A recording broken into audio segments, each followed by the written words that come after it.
Hi everybody, this is Christine and I am here with one of my brand ambassador projects for Graphic 45.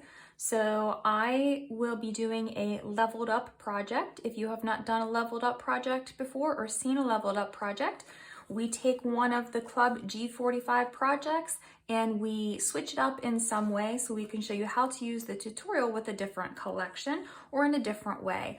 I have chosen the Volume 1 2021 wraparound album for my project. This was designed by Annette Green. So you will want to print these instructions to make this project.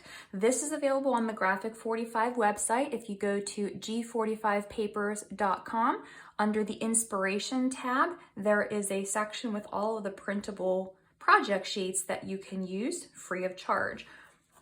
This kit here, we're just going to be focusing on the album. And in the kit, there was this really neat little wraparound chipboard album that Annette designed.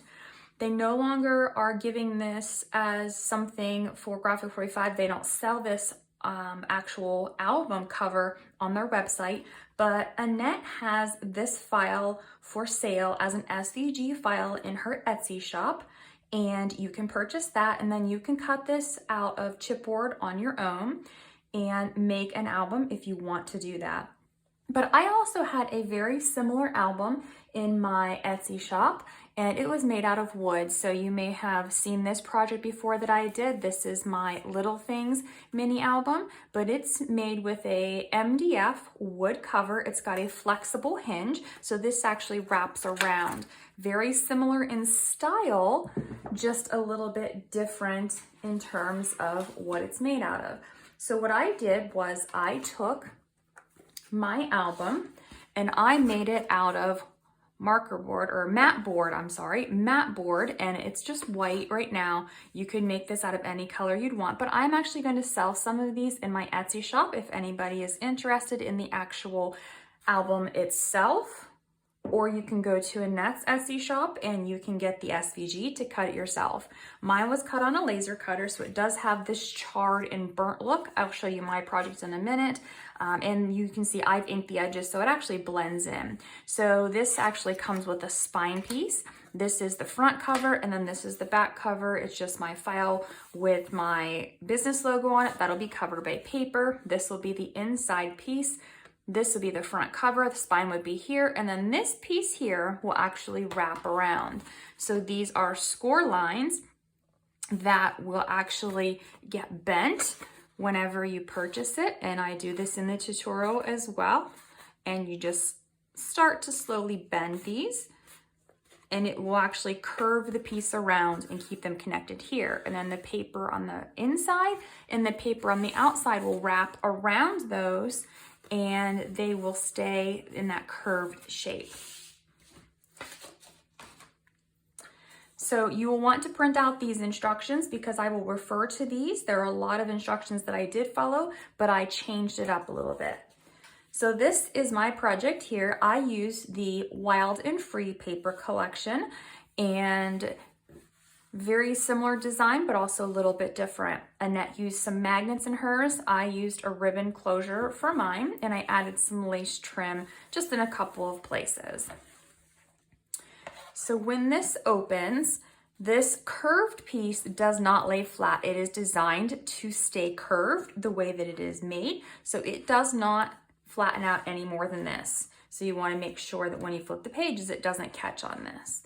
So I have used the journaling cards. Since Annette used the Deluxe Collector's Edition that didn't have the journaling cards, I went ahead and used those and changed up just a little bit of what she did for her album, since that's what we're supposed to do for our leveled up project. So just a journaling card here in this pocket. And then I've added just a little bit of chipboard and stickers throughout. Here's a little bit more of that lace trim. And then on this back side here, one more chipboard. I used the regular Graphic 45 tags in this in ivory, and then I used my metal dies to cut the front side of the paper. I left the back side plain so that I could add a photo or I could journal, depending on what I want to do here. I didn't add any ribbon to the top. I didn't want to add bulk or have anything sticking out of the top of the album, but you could do that if you wanted to do so. I also added a journaling card here because I wanted to add some extra space. So this is a 1/2-inch scored piece here. That's the only part that's adhered to the page. So journaling and room for a photo spot.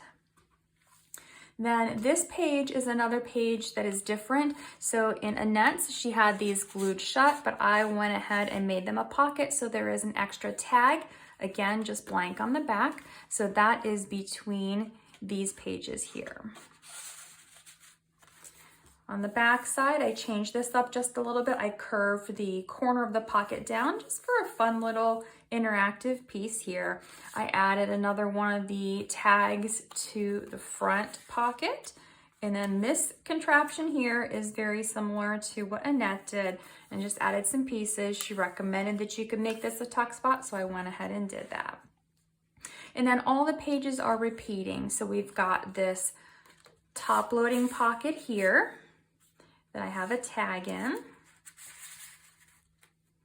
And then we've got the journaling card for journaling in a photo, followed by a large pocket here with another photo mat or another tag.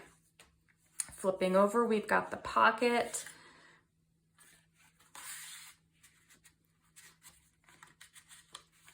And then this flips out.